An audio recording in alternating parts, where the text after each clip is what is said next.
Hello, my name is Gernon Tait, and in this podcast, I'm going to be talking about individual rights versus public domain.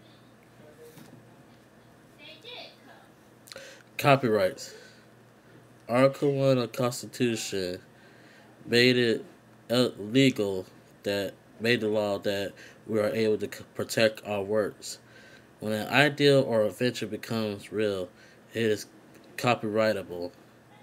So this gives us all the artists and the inventors a chance to protect our work for all the others who will try to steal our ideas, our creativity.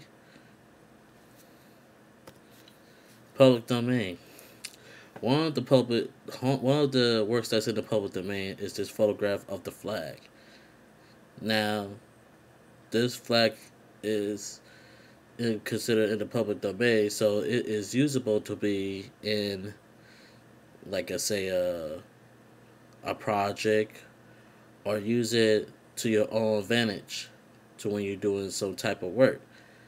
The point of this is that you always want to make sure that it's not copywritten, because anything copywritten, well, it'll get you in trouble. Another work that's in the public domain is this movie called The Cosmos Wars of the Planets. It is an Italian film directed by Alfonso Brescia.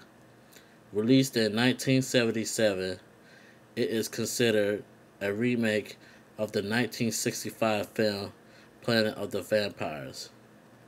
So it is still in the public domain, even though it's been redone as a different movie.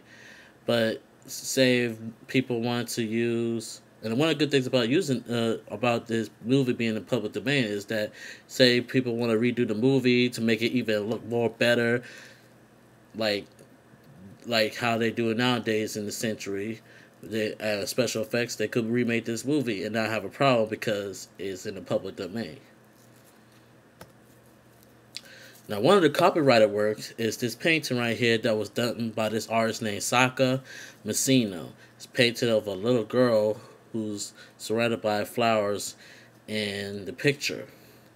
Now, it say if you want to use this painting in a movie, you would have to get the permission of the copyrightable artist, or do some type of deal. Because if you were to use this painting in a movie and not have the permission, they can sue you for infringement of rights.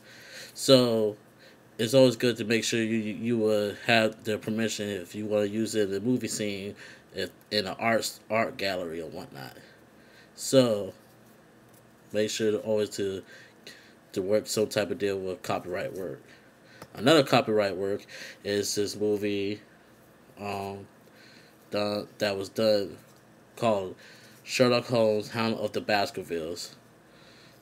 Now, it's a motion picture movie based on the book of Sir Arthur Conan Doyle, Hound of the Baskervilles, and the day of the publication was in 1983.